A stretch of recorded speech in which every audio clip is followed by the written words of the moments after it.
So I'd like to thank everyone for coming. If you didn't get an opportunity to sign in, we'd love to know how you knew Dad. I just wanted to say real quick why we're here. Mom and Dad met here on East Campus in the early 60s. And first, when we asked him about having a service, and John might allude to this later, he said, "Oh, I don't want a service." And then later we talked him into something small and simple, and he said, "Okay, I'll do that, but let's do it on campus. Let's see what we can do." So he asked to be honored and finish out his earthly realm where he felt like so much of his life started. So we're very excited to have the service here. So thank you for coming, and I will move back on. Thank you, Judine. On behalf of this Kay and the entire Softley family, I want to welcome you all here this afternoon as we celebrate the life of Dale Softley. And I'm sure that many of you who are here family, of course, have their own special remembrances, but the rest of us have fond memories of being with Dale and either professional or personal relationship through other organizations. So that said, I've known Dale for about 16 years, but we'll get into that a little bit later. So I'd like to ask Blair Andrews, his son-in-law, to come forward to read the obituary.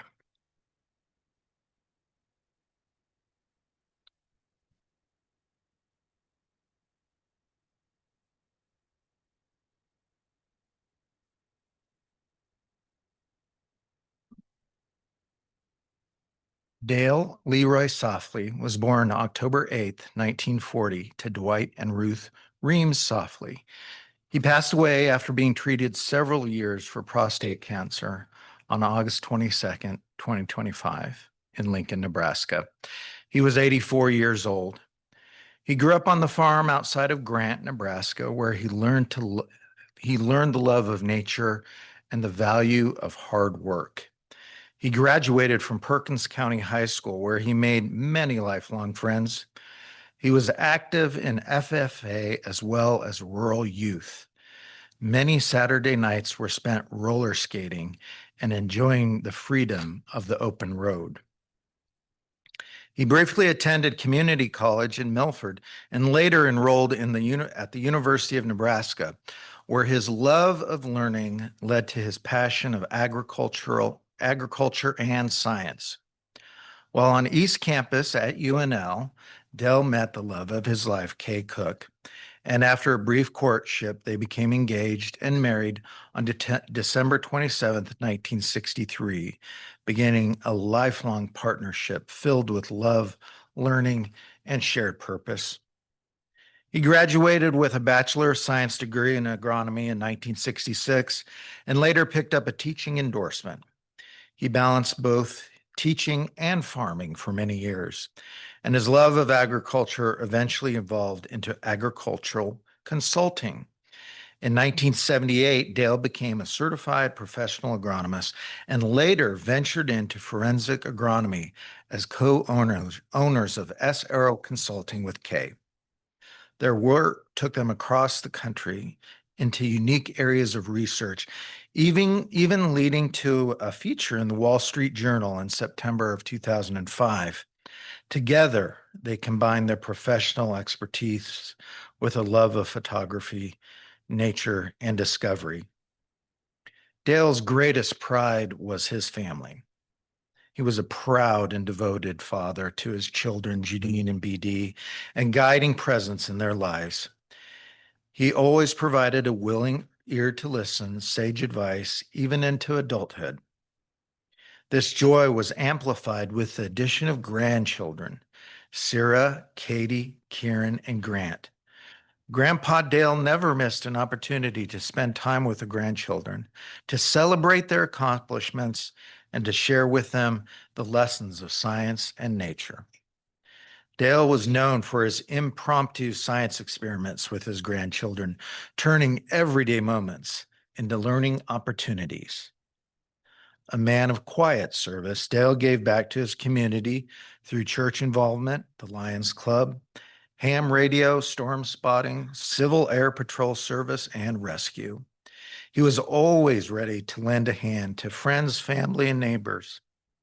His favorite attire, Levi 501 jeans, white work shirts, and boots, reflected his down-to-earth character. Nature was his sanctuary, and he found deep spiritual connection tending to his beehives, vegetable gardens, and vibrant gladiolas and zinnias. Dale is preceded in death by his parents, Dwight and Ruth Softley. He's survived by his wife of 63 years, Kay Softley, daughter Judine, and son-in-law Blair Andrews of Omaha, son BD and daughter-in-law Laura Softley of Lincoln, grandchildren Sarah and Kieran Andrews, and Katie and Grant Softley, and a brother and sister-in-law, Don and Kay Softley of Grant, Nebraska, and cousin B. Softley Peterson, along with many cherished family and great friends. Dale's legacy is one of quiet wisdom, unwavering dedication, and a profound love for family, science, and the natural world. He will deeply be missed and lovingly remembered. I'd like to take just a minute to share with you something that I don't know if I've ever shared with anyone before, not even Judine. And if I have shared this before, it made a profound impact on me.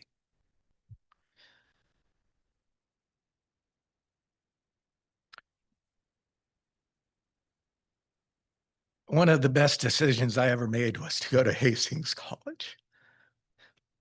3 people wouldn't be here today if that didn't happen.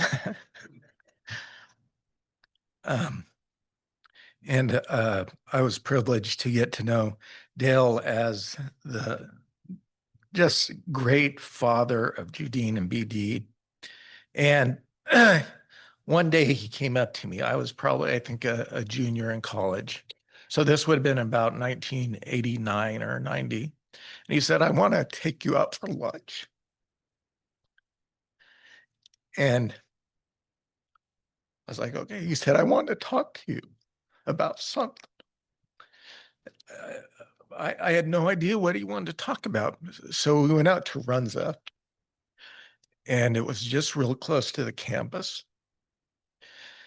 And we sat down and we just got to know each other. And he said, Blair, what's this about churches that don't believe in Jesus?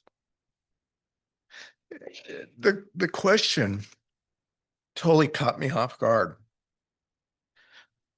To unpack that question is to unpack maybe the question of all of our lives. Who is this Jesus? And he couldn't believe that there were some people who were belonging to certain different congregations that didn't embrace the divinity of Jesus. And as a young 20-year-old, I didn't know how to answer that question. But I wanted to struggle with him within it. That was the first time that I think an adult ever asked me an adult question. His mind worked that way.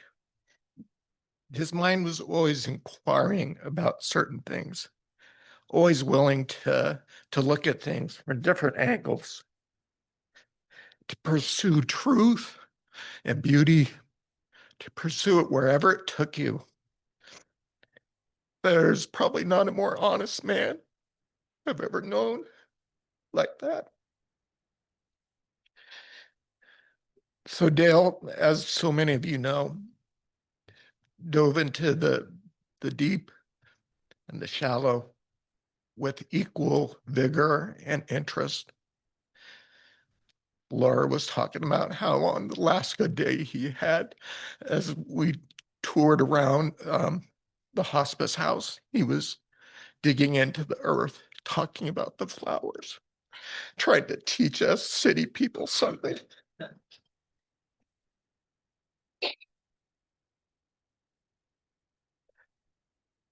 So I want to thank God for Dale.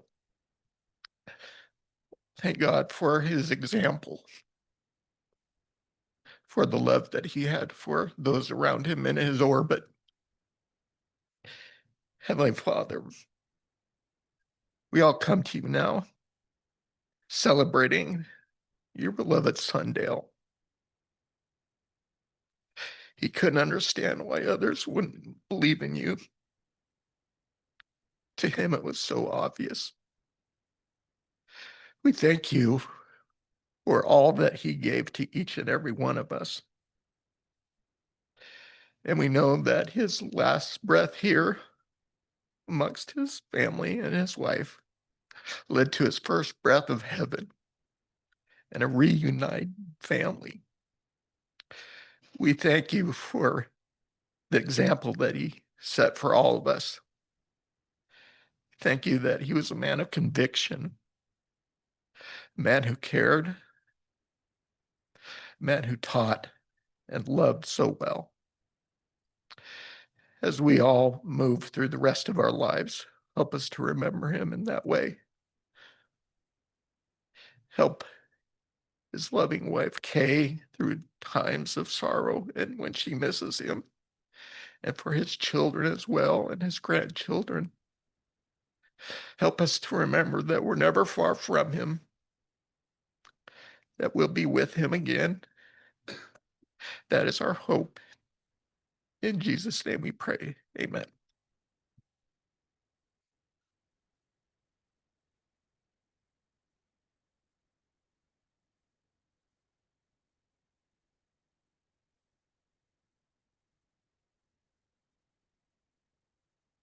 We'll now have The Old Rugged Cross, sung by Laura Softley, Dale's daughter-in-law.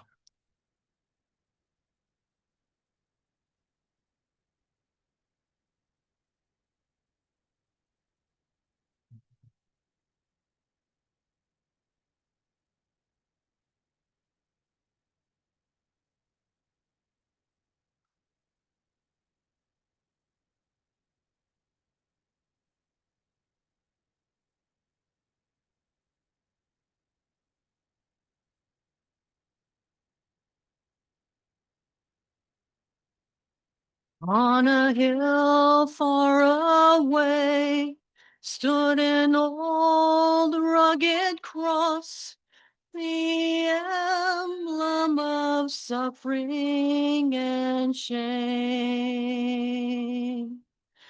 And I love that old cross, where the dearest and best for a world of lost sinners was slain. So I'll cherish the old rugged cross till my trophies at last I lay down. I will cling to the old rugged cross and exchange it someday for a crown. Oh, that old rugged cross, so despised by the world, has a wondrous attraction for me. For the dear Lamb of God left his glory above to bear it to dark Calvary. So I'll cherish the old rugged cross till my trophies at last I lay down. I will cling to the old rugged cross and exchange it someday for a crown. To that old rugged cross I will ever be true. Its shame and reproach gladly bear. Then he'll call me someday to my home far away, where his glory forever I'll share. So I'll cherish the old rugged cross till my trophies at last I lay down. I will cling to the old rugged cross and exchange it someday for a crown. So I'll cherish the old rugged cross till my trophies at last I lay down. I will cling to the old rugged cross and exchange it someday for a crown. And exchange it someday for a crown.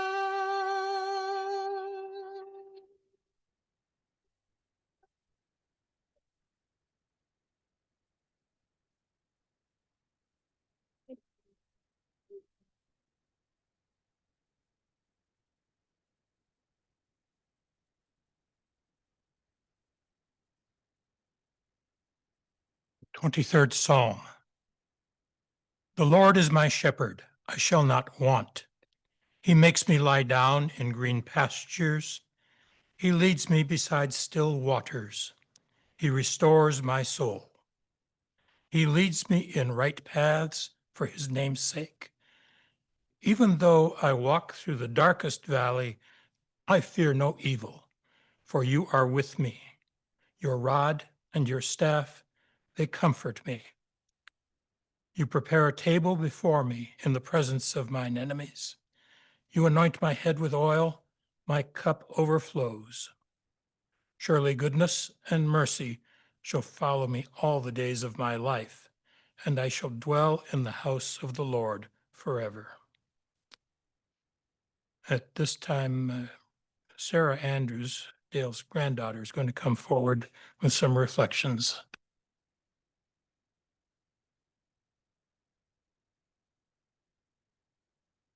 The reflections aren't memorized yet, so let me pull up my reflections on my phone real quick. I'm gonna hold this because that's what I'm used to doing. My name's Sierra. I'm the first granddaughter. My mom asked if I would talk at the service, and I knew before I even knew when it was gonna happen that I would love to talk. I would love to be here because I have so much to say about my grandpa. I have so much to say about him. And I didn't think, if you asked 7-year-old Sierra, how close I would get to my grandfather. At the time, I'd probably be like, I don't know, he's just some older guy. I don't have much in common with him, probably, right? But as I became an adult, I got to know how similar and how much love I have for my grandparents and how we're so more similar than we are different. We're so much more similar than we are different. So I started by reflecting on my earliest days and how I'd often be quizzed over any aspect of mechanical work. How machines work, specifically simple machines. Grandpa loved simple machines. He was a man of science, to no surprise of anyone in this room.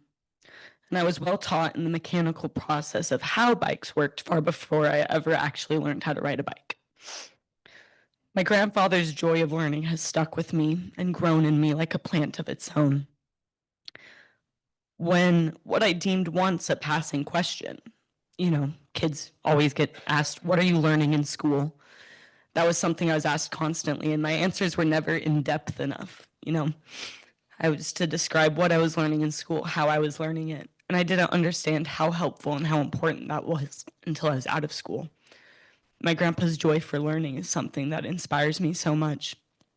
And he was a major influence in my passion for education, community, and striving to grow as an individual for the rest of my life, just as he did. Though our lives in themselves are deemed quite different, as I exclaimed at the beginning, we have grown so close together. I have learned through the past few years that we are all far more alike than we are different, regardless of superficial speculation. When I first came to Lincoln, it was about 7 years ago. I was 18 years old and I was a freshman in college. I'd never lived in Lincoln before. I grew up in Omaha. I was also a city folk. I grew up in Omaha. And when I came here as a young adult, I was so lucky to be able to spend time with my grandparents. It was something I'd never experienced before. I'd never lived in the same city as my grandparents before. My dad's parents are in Colorado, so I wouldn't only get to see them a few times a year, but I got to see grandma and grandpa weekly. Like, I got to see them regularly. And we got so close. I'd spent summers in Lincoln all of my life growing up. I'd be driven. I'll never forget, we'd drive halfway. Grandma and grandpa would meet us halfway. And I couldn't even tell you it was Ashland. I couldn't tell you the exit. I just remember the feeling of being in the back seat of a car and then transferring to grandma and grandpa's back seat. And then I would arrive in our little palace and crawl downstairs. And Kieran and I would play underneath the desks a lot in grandma and grandpa's offices. We were so small. And looking at them as an adult, I thought about how tiny we were, and we would crawl underneath the desks in between. And it's really silly, but it really stuck with me. A mouse, a computer mouse with the red ball in it. You know what I'm talking about? The red ball in a mouse. And I remember I would crawl under the desk and take it out and play with it. And those were our toys. It was office supplies and plants, and we worked our way into Kieran and I would work for grandpa over the summers, and we'd scan documents and do busy work, do real work, a little bit of both, take pictures. But it was always a magical little realm that felt like an escape. But, I didn't get to know my grandparents as adults. I was a kid. When I got to Lincoln, I got to know them as an adult, and it was so amazing. I'm skimming through the words that I had written.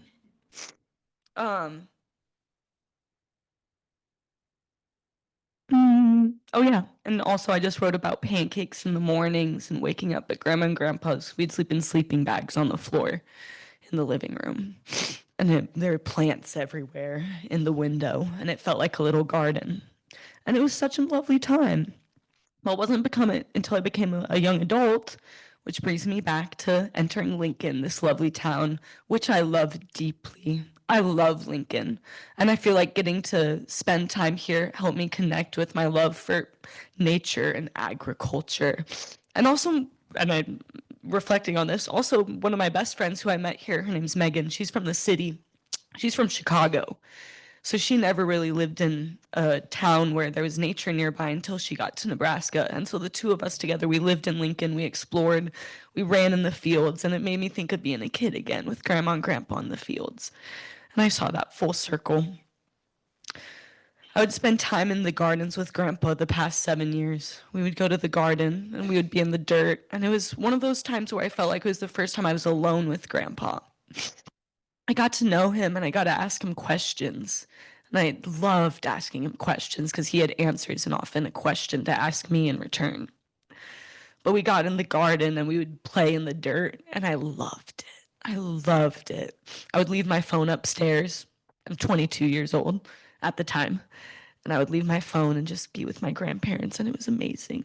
And I got to ask them questions too.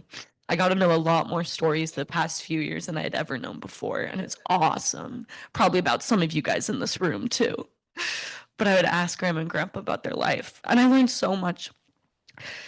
My grandpa would drop whatever he was doing if there was a person that needed him. I remember talking about there was a school that needed a teacher. What school was it, Grandma, that asked for Grandpa to come teach? Malcolm, yeah, they needed a teacher. And so grandpa, they moved, they went and they worked at Malcolm, or he worked at Malcolm. He would do anything to help someone that he needed. They traveled far and wide for other folks in rural areas, paving a path that had never been done before, also with CSI for plants, forensics, agronomy. They're groundbreaking people, my grandparents. They're groundbreaking people. And it inspires me so much. From an educator to a father to a friend to an advocate, my grandpa was there for other people. And that's something that I strive to be. I want to be there for other people just as my grandparents have been. I think this stems from my grandpa's never-ending thirst for knowledge. He's always been wanting to learn more, and that's something that I just want so badly in my life. I'm not a woman of discipline. I'm not very good at discipline. I'm not very good at setting a routine and following through. They're laughing because they know it's true. And that's something that I admire so much in my grandpa and in my family. They were committed, they were focused, they would get things done with education and science and knowledge on their side. And I think that's what makes life so exciting. I find myself bored when I'm stagnant. I find myself restless. I want to learn forever. Until the very last days, Grandpa was watching history videos on YouTube. He was learning till his last days. So many people give up on learning, and it's easy. I feel like I've had years where I've given up on learning, especially out of college. An hour ago, I was telling Dad I want to go back to school. No, I want to go back in those environments, but I don't think Grandpa ever left those environments. He's always been in school. He's always been learning. And so there's ways with him that'll carry with me forever. And I've far gone off the script that I gave myself. But I did give myself 4 bullet points at the end because I did stop writing at one point. And there are 4 things that I wrote down actually at the end. The first one was how deeply my grandpa loved Grandma. How deeply my grandpa would shower her with love, with handholds, with walks, with kisses and jokes. They have a banter like no other. Grandma and Grandpa can banter with each other like no other. And I love to listen. I love to listen. And so that was the first thing. I was like, the highlight the love that Grandpa has for you. And it inspires me. And it will make me never settle for any less than the love that he has shown Grandma and my family. I'm inspired by their love and communication, also by how my grandpa raised my Uncle Beatty and my mom. They raised my mom and my uncle so well, especially like as a woman.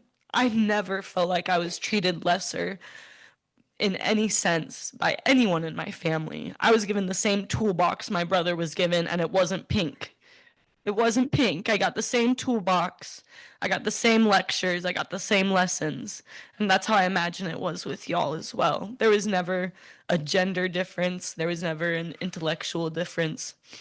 He treated us as equals. I have felt so loved by my grandpa. And it was a love that I didn't, like I said, if I was 7 years old, I'm like, yeah, it's my grandpa. I love my grandpa. He's just some guy. But no, he loved me. He loved me. When we were at the hospital, when Grandpa had a really bad medical episode a year ago, I'll never forget this. He was in the hospital and a gal came in, a nurse, and he might have been on pain meds, who knows. But he had a beam in his eye and he came in and he pointed to me. He's like, this is my granddaughter. Can you believe she's not only an educator, but an entertainer? And I felt so loved in that moment. He was so proud of me. I play music. I'm in a band with my friends, and I'm so passionate about it. And I'm also very passionate about education. I teach high school math. And I could tell he was so proud of me. He was so proud. Can you believe my granddaughter is an educator and an entertainer? I'm like, yes, I am. I'm glad you see it. I'm glad you see that. He loved me so much, and I never doubted it for a day, down to our very last days together. I loved my grandpa so much. And I'm going to carry him with me, and it's going to give me so much warmth forever. I have his jeans on. I have so many pairs of his jeans. You can see his wallet, wrong butt. You can see his wallet right there, his wallet stain. print. I have probably 6, 7 pairs of his jeans. They fit disturbingly well, various sizes. And I'm going to carry them with me forever. I'm going to alter them until they fall off my body. And I'm going to think about him in the garden and in the soil and in my kids. I want to have kids. And I'm going to think about how he raised his kids and how he raised Kieran and I, along with the rest of the village. And I'm going to think about him forever. I'm going to think about the love that he gave. And that's going to outshine anything. I wonder what my last bullet point was. I didn't even get there. I said love for grandma. That never changed. Well, honestly, the bullet points are loose. I haven't even looked at them until this moment, actually.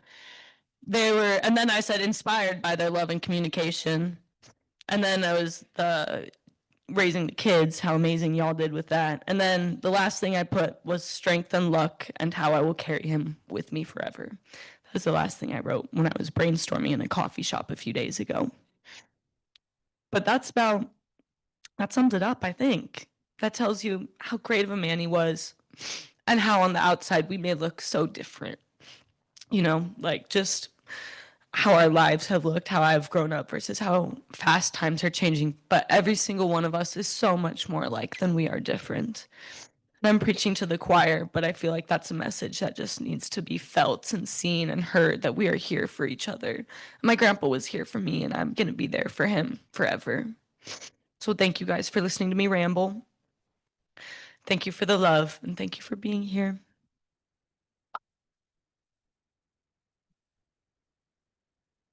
I gotta get back in. There we go.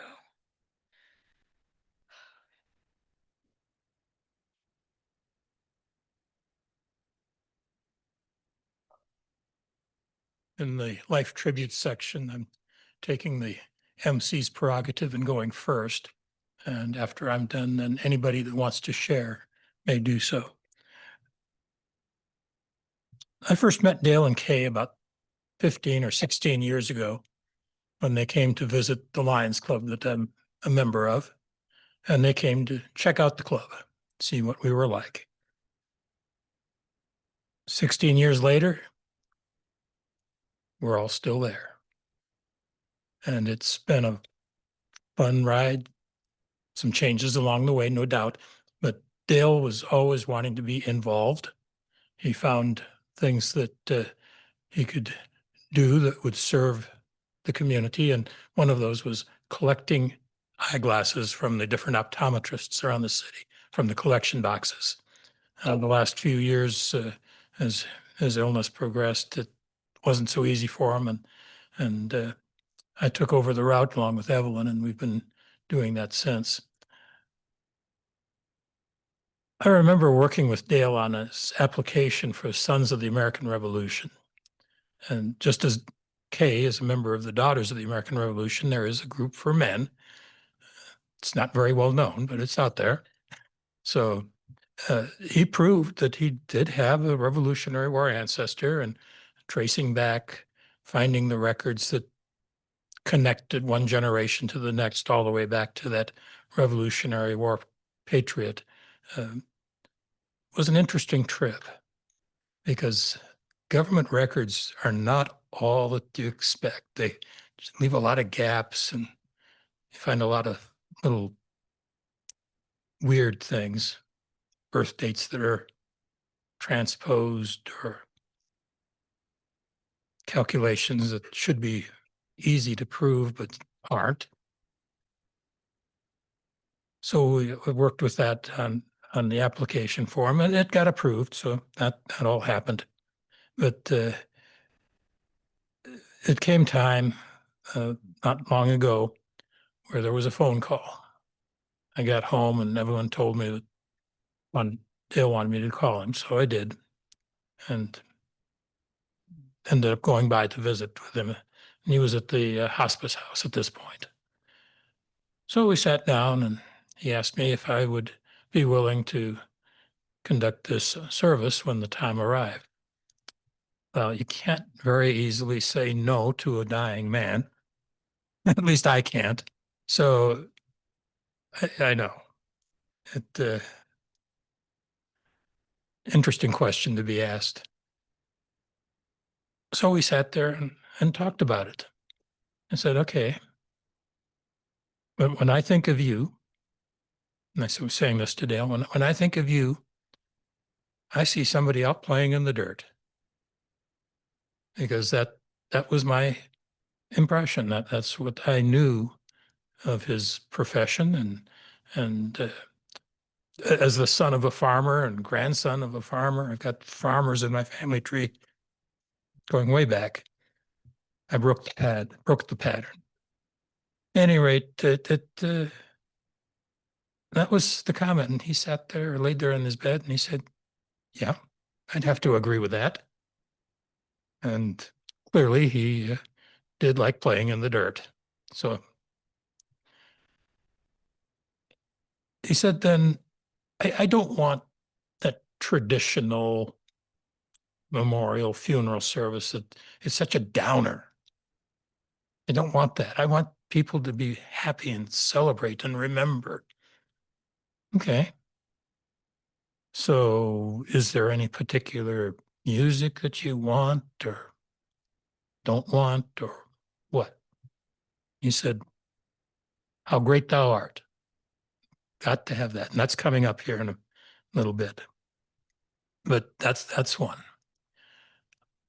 And we discussed some other music, but that just kind of, okay, maybe not. But How Great Thou Art was a definite. So is there anything else that you want to have? Well, don't make it too long. Okay. I think we can handle that. Because he didn't want to drag on forever. Well,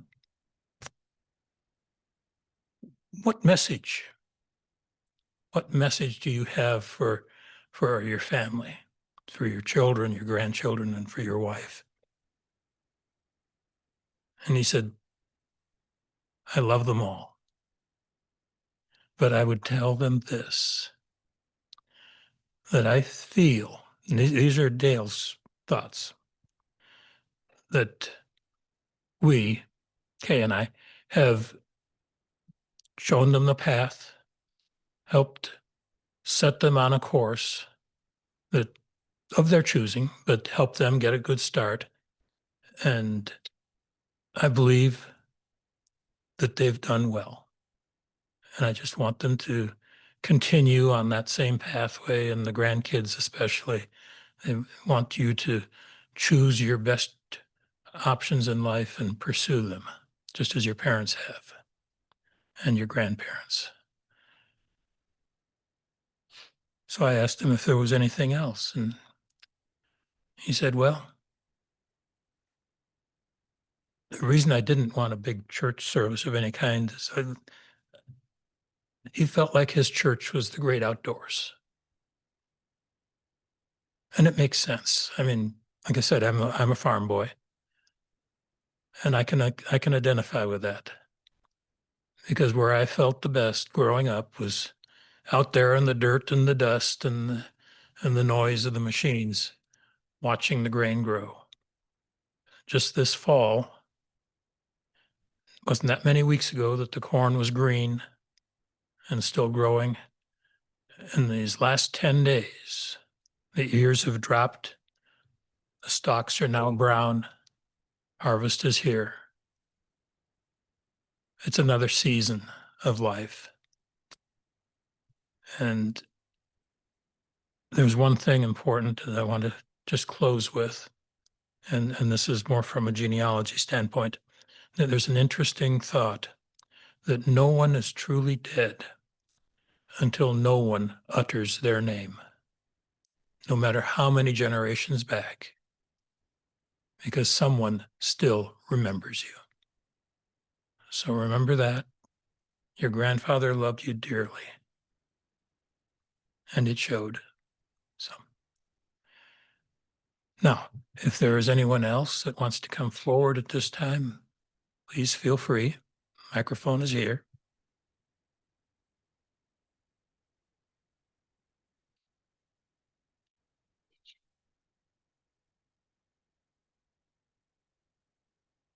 We got a conversation going on here.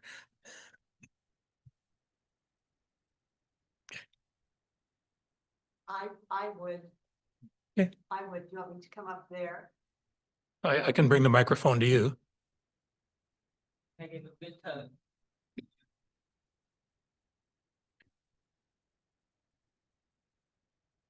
I want to see those family faces.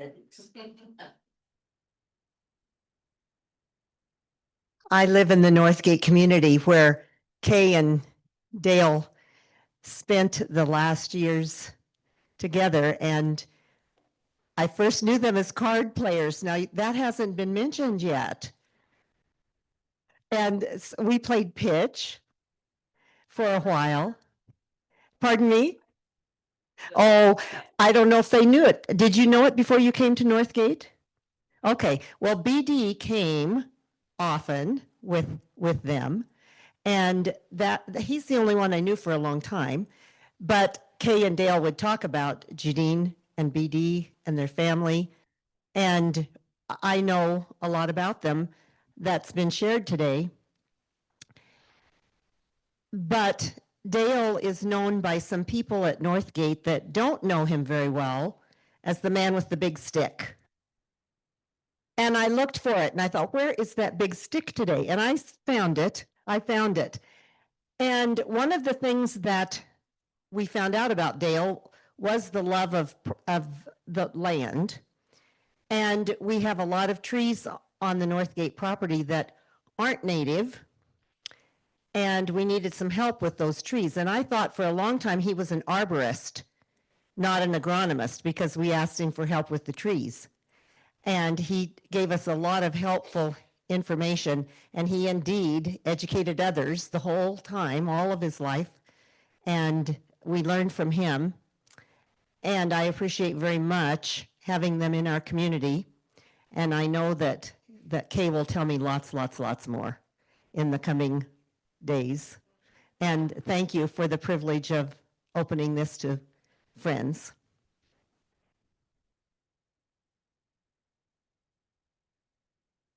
Anyone else?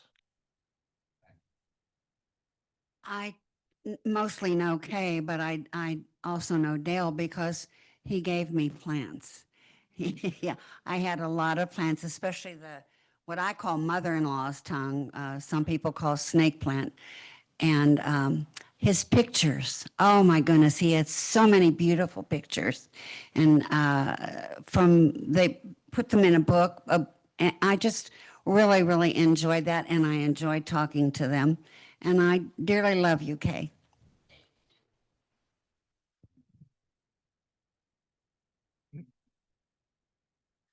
I got to know this little wonderful couple through the Ham Radio Club.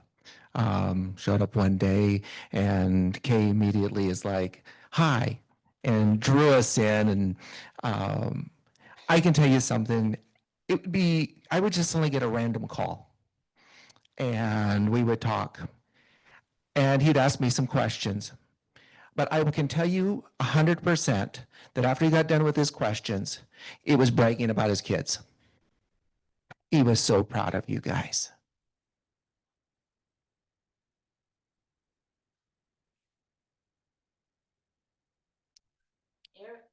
Aaron didn't say it, but he's one of them that we worked with Storm Spotters, he's amateur radio club. And he's very important in that area, as there are some others here that are with the group too. Next. Be right with you.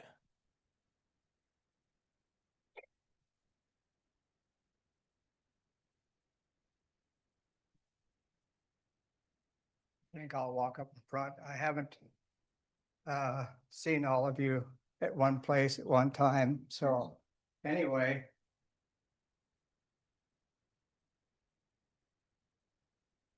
I don't think there's very many of you here that have been a friend of Dale for as long as I have.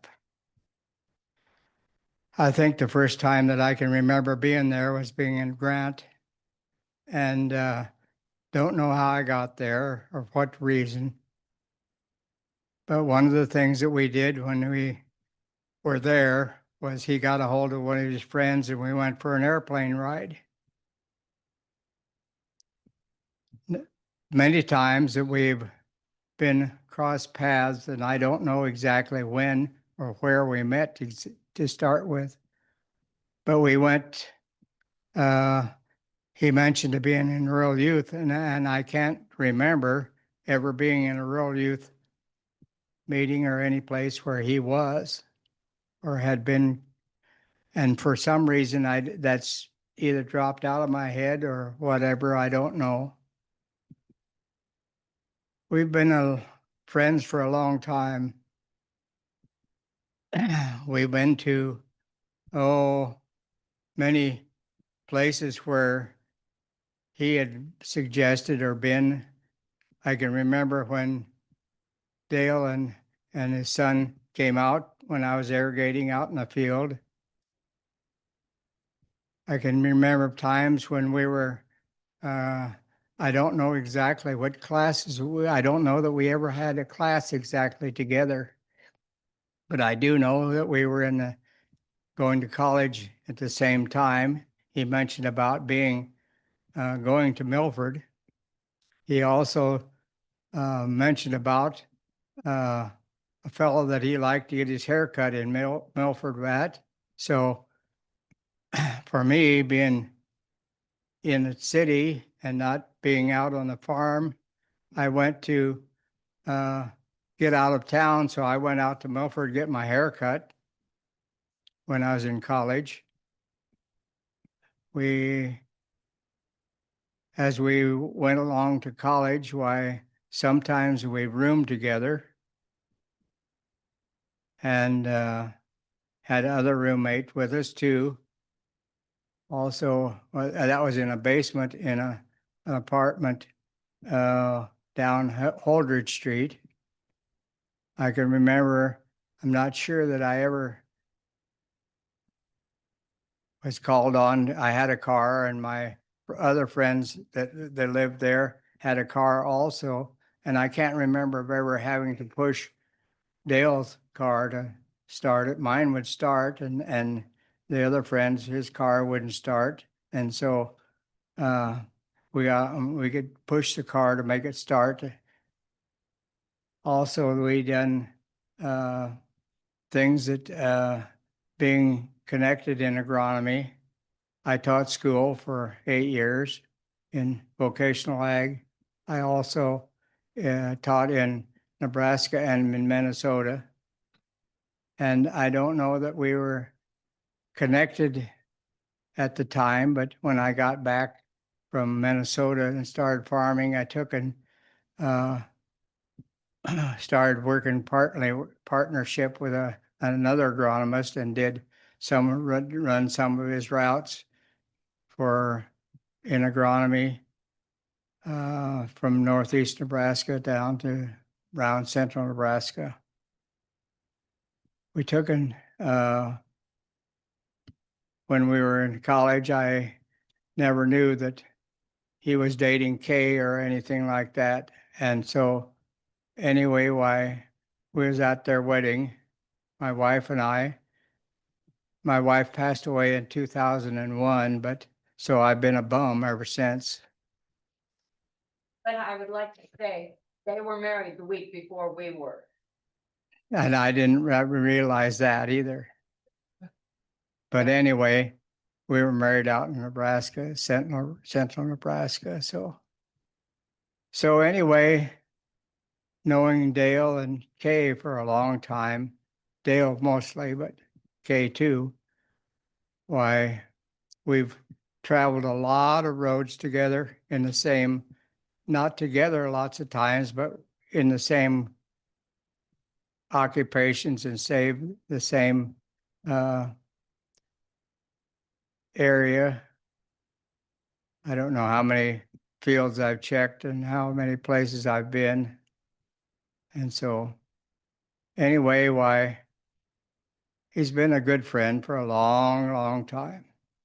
So nice to see you all.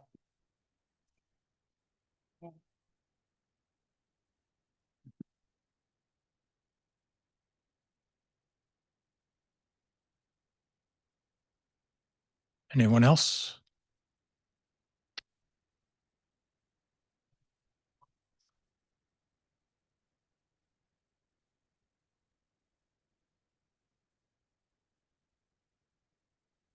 So,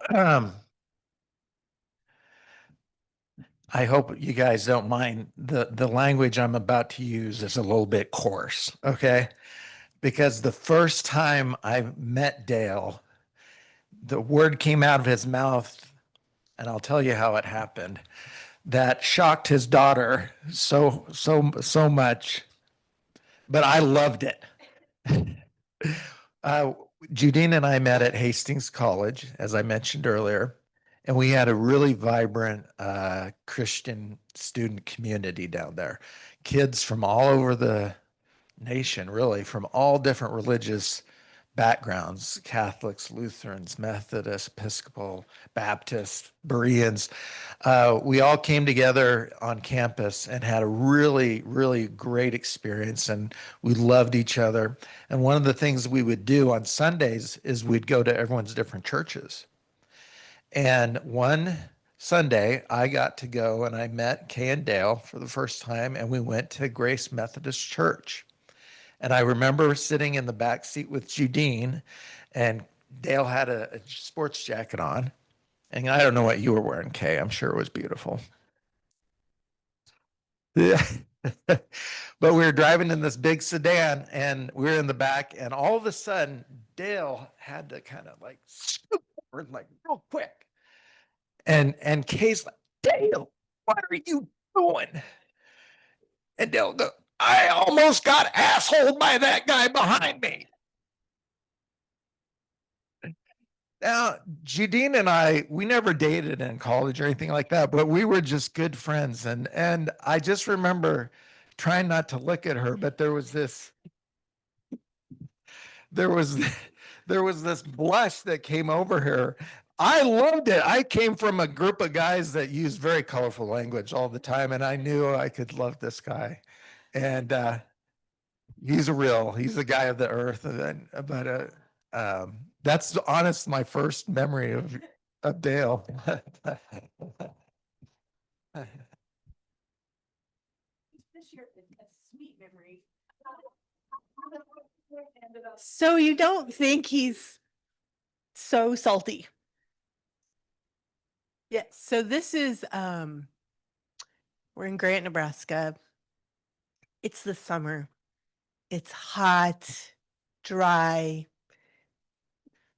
late July, summer.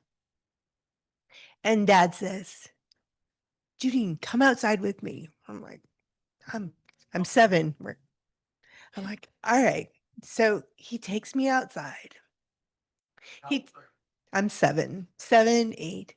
Takes me by the hand. We're standing in the front yard. Nothing's going on. And he's like, just stop. Just smell. And I'm like, what? Just stop. Just smell. And I'm trying to smell. And he's like, no, just breathe it in. And I'm like, I don't know what's going on. And he says, the rain is coming. It's been a hot, dry summer. And the rain is coming. And I want you to smell it. You can smell the sweetness that the rain is coming. And we need that rain. And I remember standing out in the front yard, trying. And then I smelled it. I smelled that sweet, gentle, velvety smell of rain that comes in the summer and that I never appreciated before then. And I remember my dad in his big calloused hands holding my little hand and saying, just stop and smell that goodness because the rain is coming. And I could smell it. I could smell the rain. And then those big, just heavy drops started to fall. And I was like, I didn't know you could smell it. I didn't know that. But I love the lesson that it gave me. Just stop, be in the moment, recognize the beauty that we've been given. And every time I smell the rain, it's such a beautiful, precious thing for me. And I remember when Blair and I were dating, because now it's the Blair and Janine dating show. Um, I wanted to take the city boy out to harvest. So again, beginning of July, I take him out to Grant, and Dad's like, "Oh, I don't know how this is gonna go." And I take him out to the field, and I get a handful of corn, and I roll it, or wheat, sorry. And I said, "Blair, smell, smell this rich, ripe wheat." Because again, I'm really into smelling right now. Smell this wheat. And he looks at me and he's like, "Smells like dirt." I said, "Not dirt." And so I grabbed this beautiful black soil and I said, this, this isn't dirt. I said, "This is soil. That's wheat. This is soil." And so I'm like, "Smell this." And he's like, "Smells like dirt." No, that's soil. And so I'm like, "Okay, I'm not sure this relationship's going to work out." But with time and probably a lot of education from my dad, Blair really grew to love the farm and the soil and appreciate the wonders of agriculture that he just didn't have an opportunity to experience growing up. So, okay, I'm done crying now. All right. Thank you, John. Oh, Kieran wants to talk. That's a big surprise. Yeah, I know. You all talked, so I wanted to be the last person in the family to do it. I felt like I was obligated to. Like, you've done it, you just brought people to tears, probably. I mean, I obviously don't have much of a tearjerker. I mean, maybe I do. I don't know. But I guess one thing I'll say that I'll never really forget about Grandpa was when we'd be in the basement, there would be the office, and there would be, I don't know why I'm laughing and crying. I took forensics, I should be better at this. But there would be the offices, and there would be the workshop, and I would love to this. God. Oh, Jesus. I would be in the workshop. It would just be so nice to just be with Grandpa and just learn with him. And I loved being with him so much. But damn it, I brought myself to tears. Take this away from me sometime. You guys are never going to see that from Kieran ever again. That's a once in a lifetime opportunity. Yeah, here you go, John. Okay. We're now going to the hymn, How Great Thou Art, which was a favorite of Dale's. And he wanted that particular hymn because it was not only his favorite, it was a favorite of his grandfather's. So.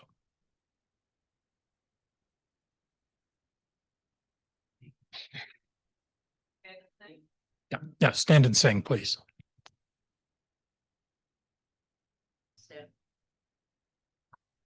Oh.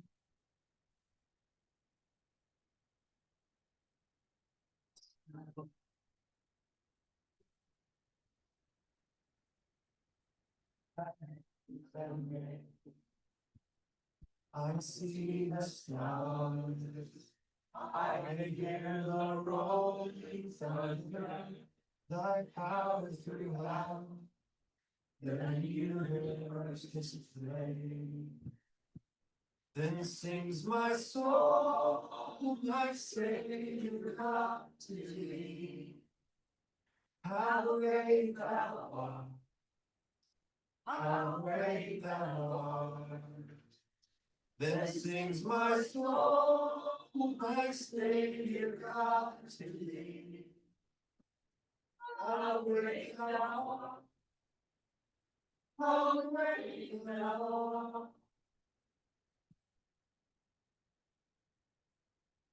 When the field of woods and the forest flames are warm, and the earth sings sweetly in the tree.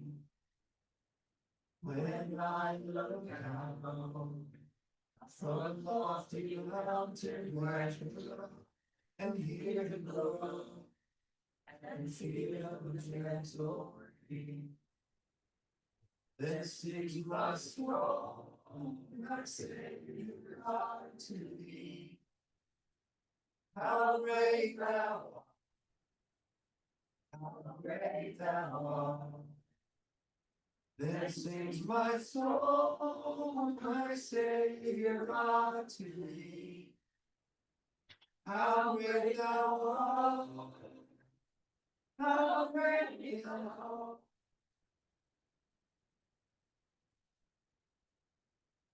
And when I think that God His Son must vary, send him God, I scarce can take it. That on the cross, my burdens gladly bear. He bled and died, and take away my sin. Then sings my soul, my Savior God to thee. How great thou art, how great thou art. Then sings my soul, my Savior God to thee. How great thou art, how great thou art.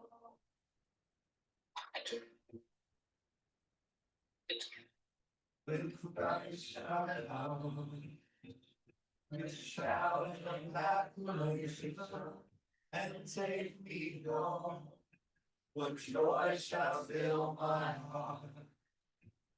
Then I shall bow in humble adoration, and then proclaim, my God, how great thou art.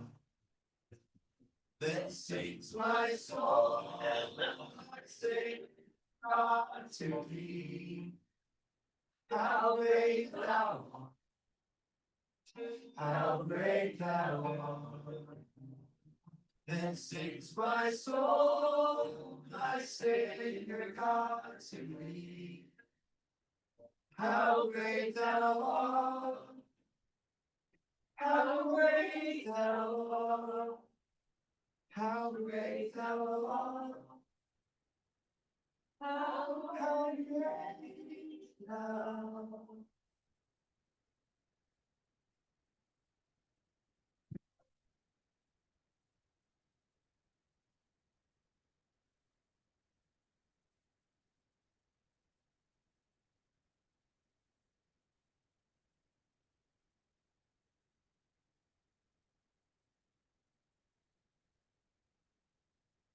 Want to come on?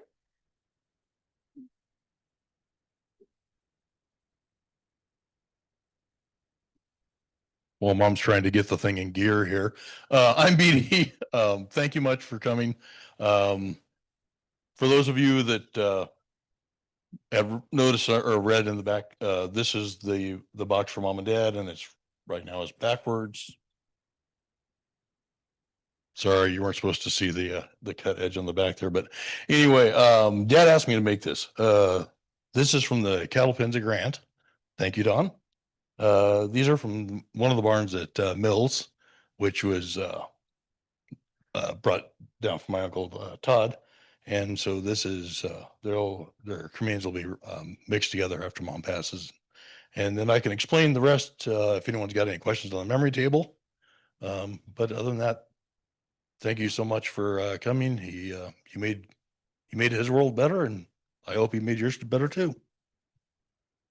again, I want to thank you for coming. And when we asked Dad what he would like to do for a memorial or to be remembered by, he said, well, cancer sucks.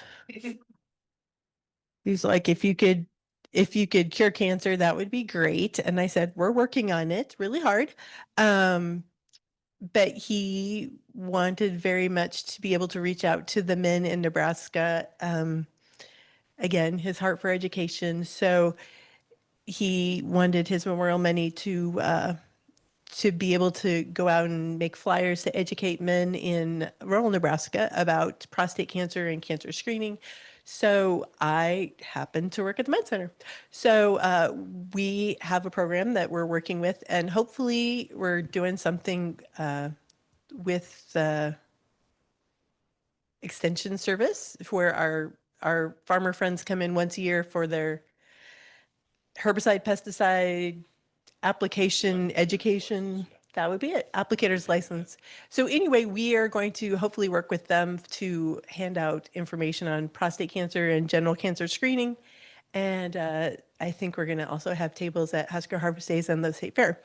So we're really excited to be able to try and get some information out there and trying to help kind of a population that's difficult to get to the doctor do a little better with cancer screening and hopefully catching things a little earlier when it's still treatable.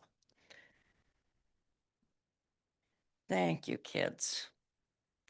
If it wasn't for these two kids, their spouses, and these four grandkids, and my other family at Northgate, I don't know what I'd have done these last few weeks, months, whatever.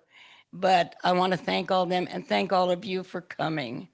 He knows you're here, and he really appreciates it too. And we will proceed, and we're going to do something about educating further in the prostate cancer and stuff. And the eyeglasses are going to the Lions Club, and she's had a basket up there at work and been collecting up there and things like that. And so these are all important fields to him. And so that we're going to continue with that. And thank you for John and to Evelyn too for being here. Thank you.